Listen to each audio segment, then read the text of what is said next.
Chapter 5. I woke up late in the afternoon. For a second, I didn't know where I was. You know how it is when you wake up in a strange place and wonder where in the world you are, until memory comes rushing over you like a wave. I half convinced myself that I had dreamed of everything that had happened the night before. I'm really home in bed, I thought. It's late and both Derry and Soda Pop are up. Derry's cooking breakfast, and in a minute he and Soda will come in and drag me out of bed and wrestle me down and tickle me until I think I'll die if they don't stop. It's me and Soda's turn to do the dishes after we eat, and then we'll go outside and play football.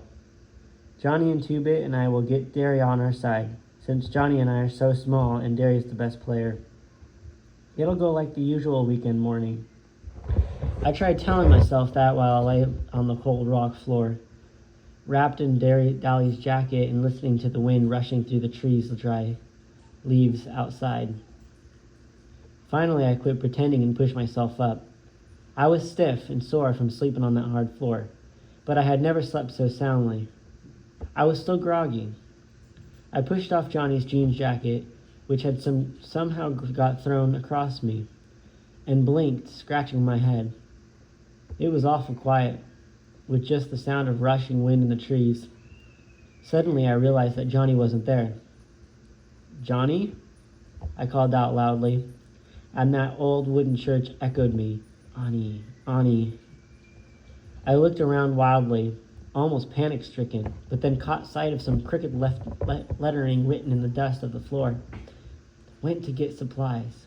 Be back soon. J.C." I sighed and went to the pump to get a drink. The water from it was like liquid ice, and it tasted funny. But it was water. I splashed some on my face, and then that woke me up pretty quick. I wiped my face off Johnny's jacket and sat down on the back steps. The hill the church was on dropped off suddenly about 20 feet from the back door, and you could see for miles and miles. It was like sitting on the top of the world. When you haven't got anything to do, you remember things in spite of yourself. I could remember every detail of the whole night, but it had the unreal quality of a dream. It seemed much longer than 24 hours since Johnny and I had met Dally at the corner of Pickett and Sutton. Maybe it was. Maybe Johnny had been gone a whole week and I had just slept. Maybe he had already been worked over by the fuzz and was waiting to get the electric chair since he wouldn't tell anyone where I was. Maybe Dally had been killed in a car wreck or something and no one would ever know where I was, and I'd just die up here, alone, and turn into a skeleton. My overactive imagination was running away with me again. Sweat ran down my face and back, and I was trembling. My head swam, and I leaned back and closed my eyes. I guess it was partly delayed shock. Finally, my stomach calmed down, and I relaxed a little, hoping that Johnny would remember cigarettes. I was scared, sitting there by myself. I heard someone coming up through the dead leaves toward the back of the church, and I ducked inside the door. Then I heard a whistle, long and low, ending in a sudden high note. I knew that whistle well enough. It was used by us in the Shepherd gang for "Who's there?" I returned it carefully, then darted out the door so fast that I fell off the steps and sprawled flat under Johnny's nose. I propped myself on my elbows and grinned up at him. "Hey, Johnny. Fancy meeting you here." He looked down at me over a big package. "I swear, pony boy, you're getting to act more like Two-Bit every day." I tried unsuccessfully to cook an eyebrow. "Who's acting?" I rolled over and sprang up, happy that someone was there. "What'd you get?" "Come inside. Dally told us to stay inside."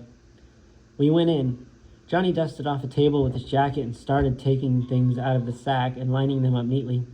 "A week's supply of bologna, 2 loaves of bread, a box of matches," Johnny went on.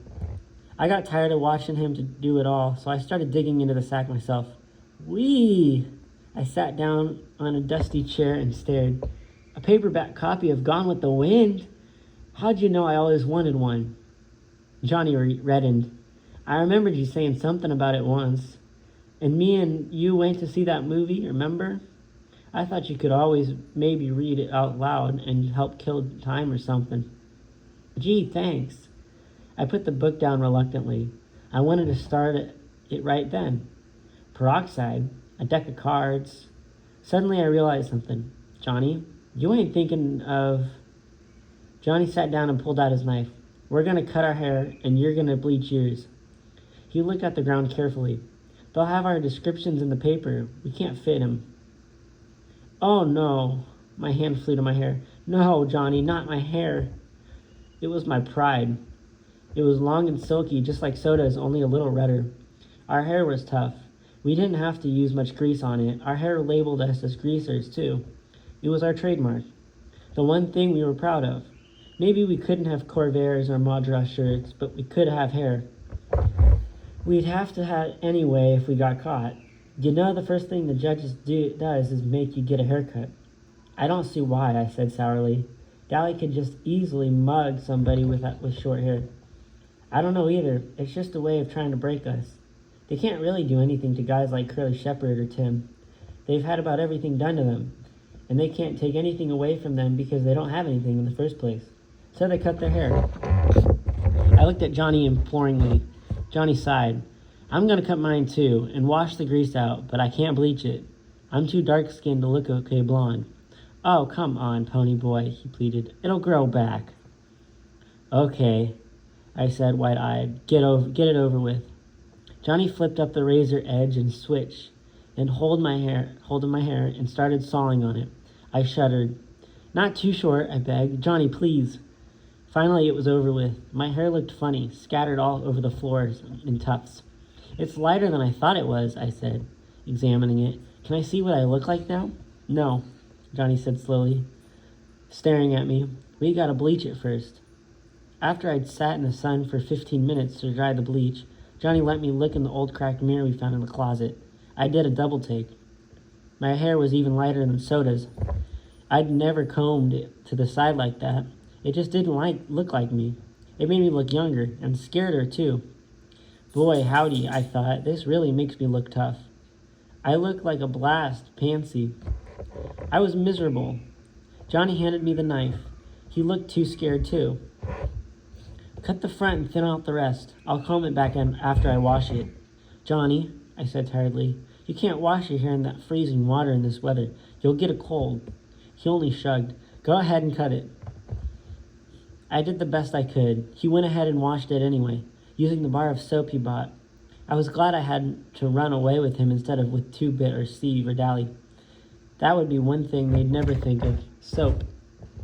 I gave him Dally's jacket to wrap up in, and he sat shivering in the sunlight on the back steps, leaning against the door, combing his hair back, and it was the first time I could see that he had eyebrows.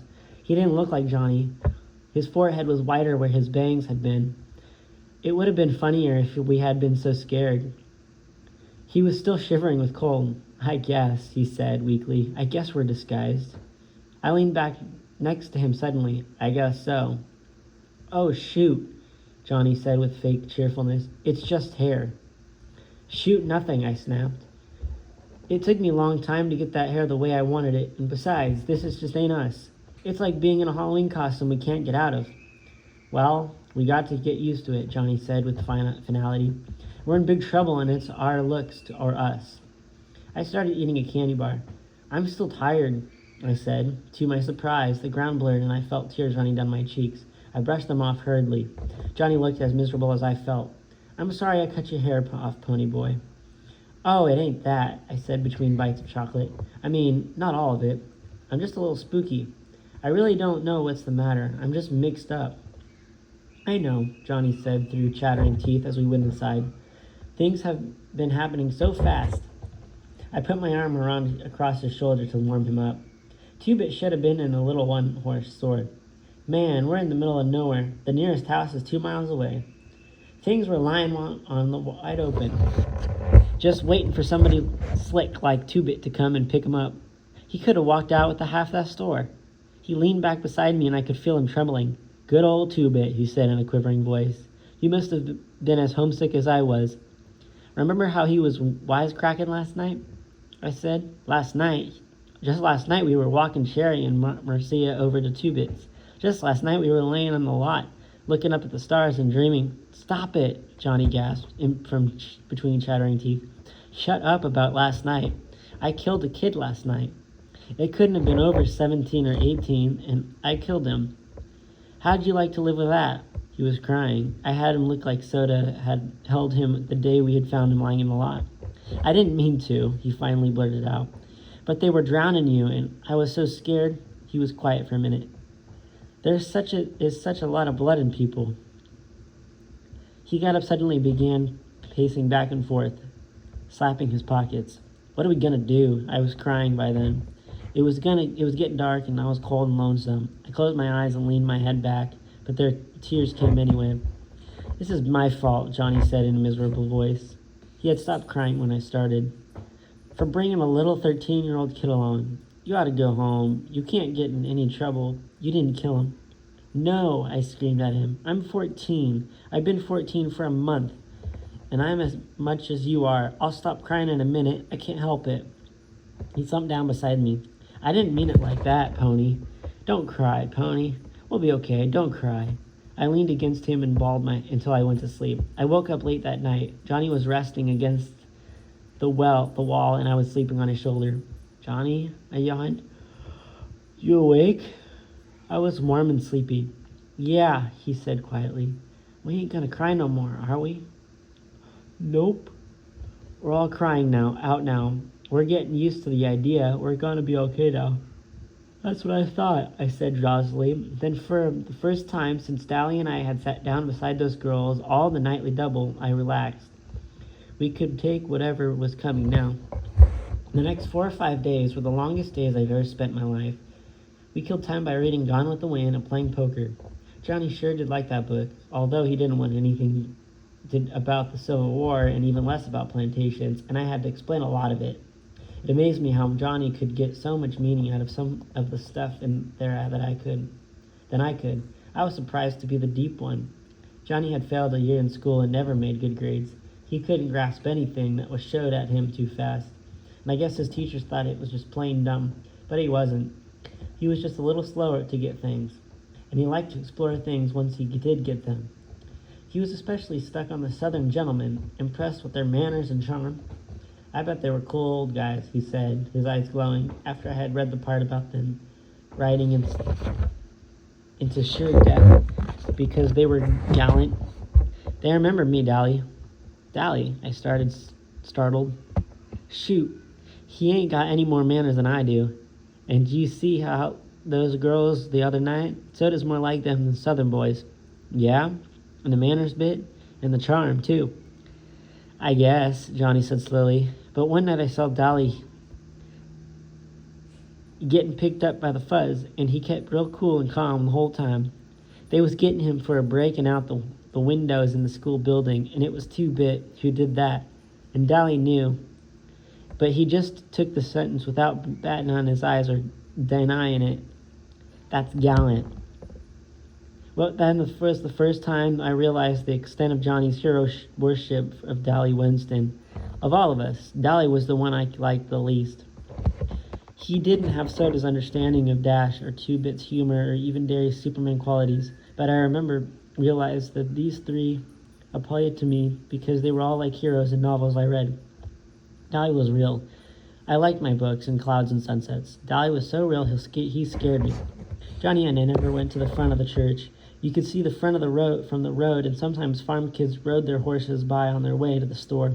So we stayed in the way back, usually sitting on the steps and looking across the valley. We could see for miles. See the ribbons of highways and the small dots that were houses and cars. We couldn't watch the sunset since the back of the face is east, but I loved to look at the colors of the fields and the soft shadings of the horizon. One morning I woke up earlier than usual.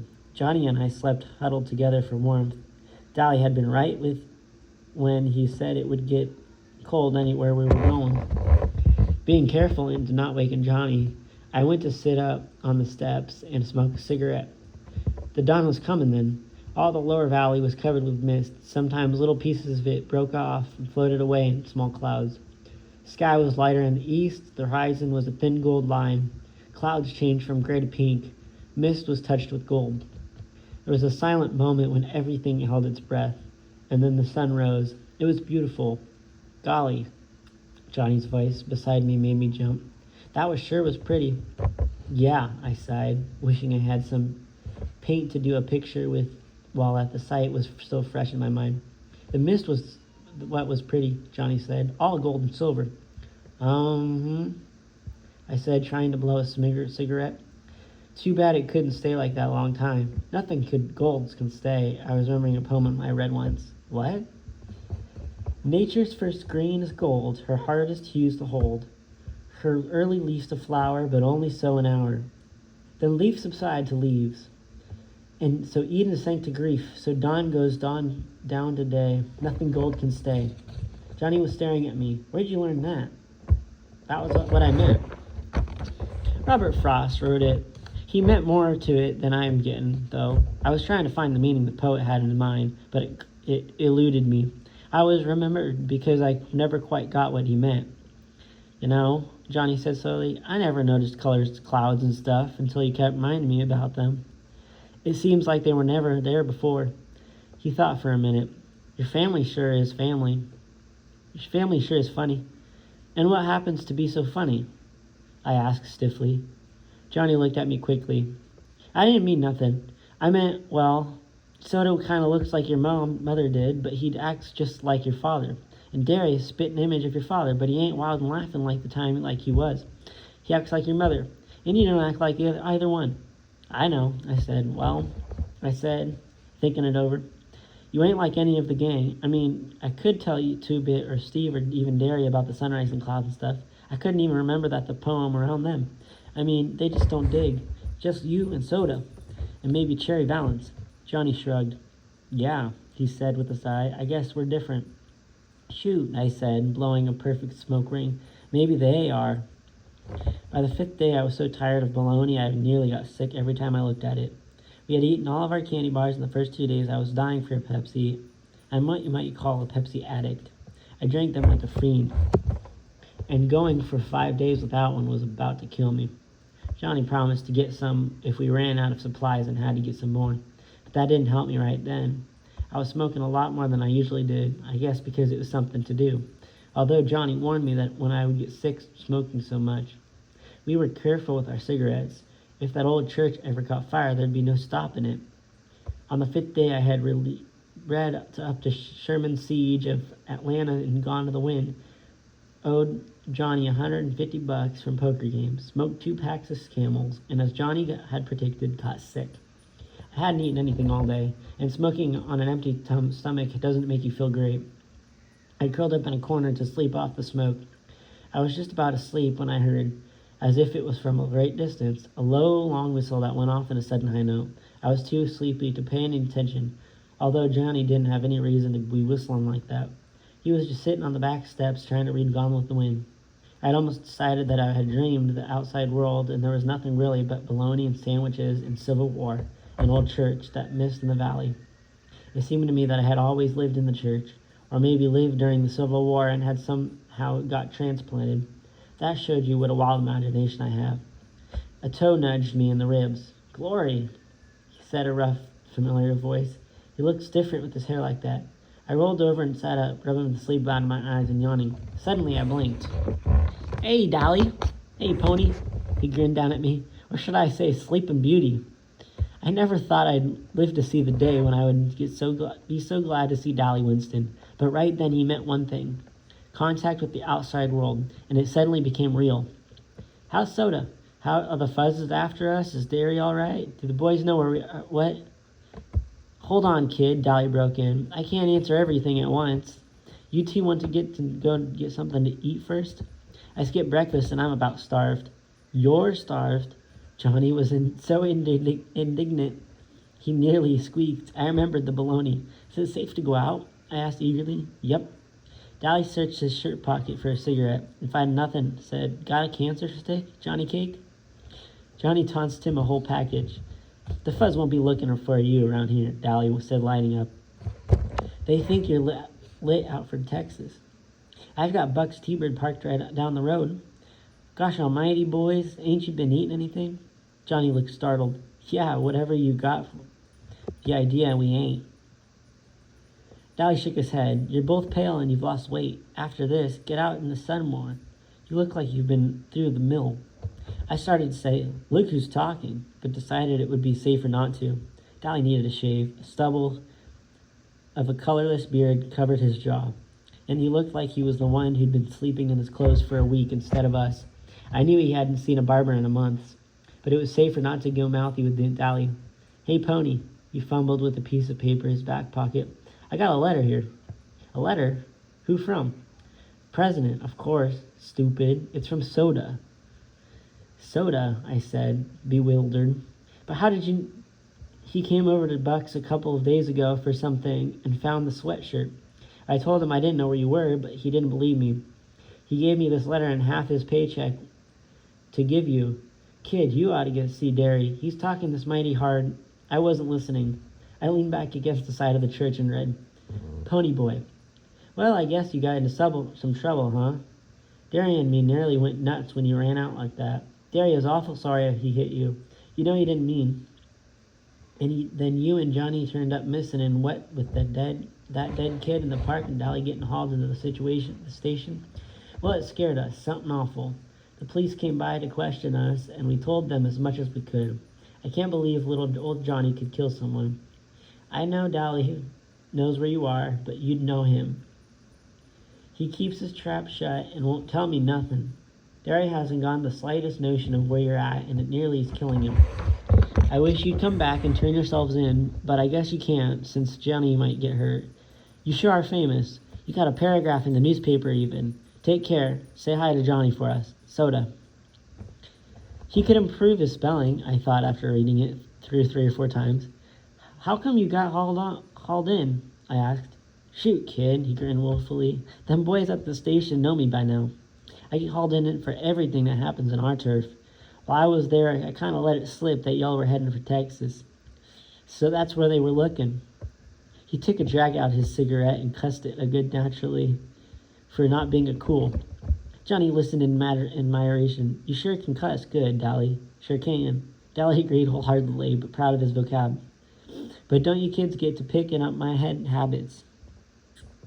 He gave me a hard rub on the head. "Kid, I swear, don't look at with your hair all cut off. It used to look tough. You and Soda had the coolest looking hair." "I know," said sourly. "I looked lousy, but don't rub it in." "Do y'all want something to eat?" "Not." Johnny and I leaped up. "You better believe it." "Gee," Johnny said wistfully, "it'd sure be good to get in the car again." "Well," Dolly drawled, "I'll give you a ride for your money." Dolly always did like to drive fast, as if he didn't care whether he was going or not, and he came down the red dirt road off Jay Mountain doing 85. I like fast driving, and Johnny was crazy about drag races, but we both got a little green and around the gills when Dolly took a corner on 2 wheels with the brakes screaming. Maybe it was because he hadn't been in a car for so long. We stopped at Dairy Queen, and the first thing I got was a Pepsi. Johnny and I gorged on barbecue sandwiches and banana splits. "Glory," Dallas said, amazed, watchfully as gulped the stuff down. "You don't need to make like every mouthful's your last. I got plenty of money. Take it easy. I don't want you to get sick on me." And I thought I was hungry. Johnny merely ate faster. I didn't slow down until I got a headache. "I didn't tell you something," Dolly said, finishing up his third hamburger. "The Socias and us have an all-out warfare all over the city. That kid you killed had plenty of friends and all over town, and the Socias are against Grease. Can't walk alone at all. I started carrying a heater." "Dolly," I said, frightened, "you kill people with heaters?" "You kill them with switchblades too, don't you, kid?" Dolly said in a hard voice. Johnny gulped. "Don't worry," Dolly went on. It ain't loaded. It ain't aiming to get picked up for murder, but it sure does help a bluff. Tim Shepard's gang and our outfits are having it with the Socias tomorrow at the vacant lot. We got hold of the president of one of their social clubs and had a war council." "Yeah," Dolly sighed, and I knew he was remembering New York. "Just like the good old days. If they win, things go on as usual.